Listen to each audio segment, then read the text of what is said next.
Hi friends, welcome to MOA's Mini Masters at Home, Part 2 of Week 9. For those who don't know me, my name is Miss Jordan and I am the Youth Education Coordinator at MOA. Hopefully you already watched Part 1 of this week's program. We had an art discussion about Bruno Erickson's painting and we read Biscuit in the Garden.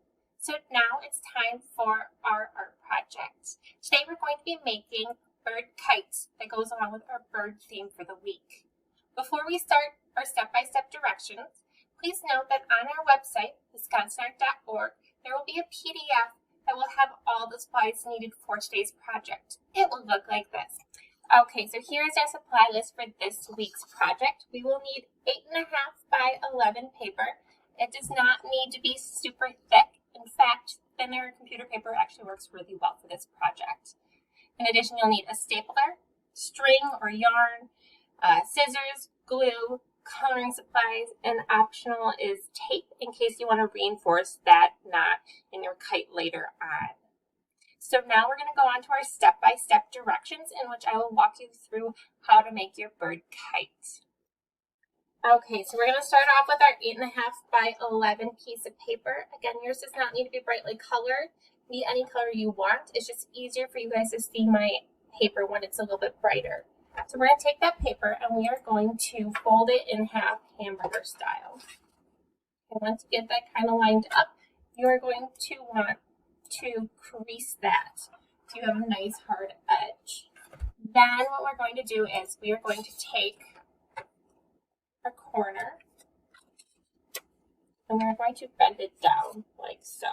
So when it's on the table, it will look like that, and you'll need to be able to pick it up because we want to then be able to turn it over.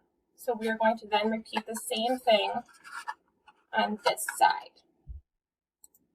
Okay, so you'll be able to turn it over and then sandwich it on that side. So it will be able to match on both. Once you have this and you can hold it, you're going to want to take your stapler and you are going to staple this piece right here. So it will look like so. You can see staple right here. Okay, and that way it will stay that shape without you having to hold it. If you don't have a stapler, glue might work. I would use heavy duty glue like hot glue if you don't have a stapler, but a stapler really does work best for this project.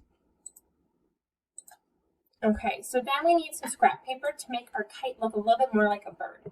I didn't have any scrap paper on hand, so I had to take a full size, but luckily I'll be able to now use this as scrap paper. So I took this and I am going to just make a little triangle on it, and I'm going to use this for my bird beak. Okay, so it's really just fairly small.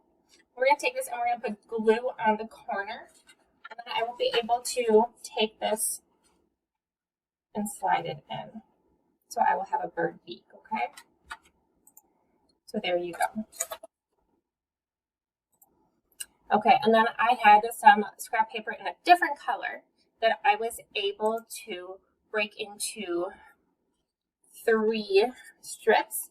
And I'm going to turn these into feathers for the back of my bird. So I just took them and I lined them up.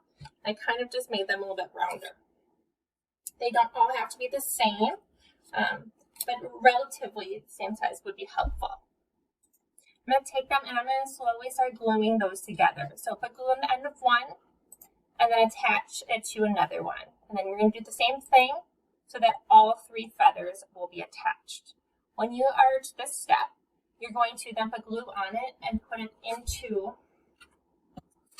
your bird, okay? So you're going to have your beak over here, your feathers here, and everything should be able to stay in to your kite. Now I'm going to take a marker and I'm going to draw a face onto my bird to make it a little bit more friendly. So now I have eyes. Make sure you do it on both sides because you'll be able to see your kite from both sides as well. Next, I'm going to take my kite and I'm going to use a scissors since I don't have a hole punch, and I'm going to make a hole into the bottom of my kite. You will want it to be not by the wings or on the wings, but just right below it or behind it. Okay, so as you can see, it's not very big. You just need your yarn or string to go through it. So once that's ready, I'm going to take my string And usually I say a good rule of judgment is however long your arms are, that's a good length for the yarn or the string. Okay, so then when I am ready, I'm going to weave that string through that hole and then tie a knot. To really secure it, you're going to want to double knot it. If you're worried that this is going to pull out as you are using your kite, double secure it with tape and just put clear tape over both sides. I don't have tape on this one, but I have done that in the past and it works really well. So just put tape over this hole and you'll know that this won't rip that.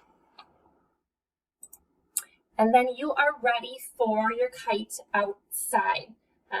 Make sure that these aren't creased. Make sure that they're open because that's what the wind and air travels through to keep your kite up in the air. It's a really fun project. Hopefully it is a nice and windy day when you do it.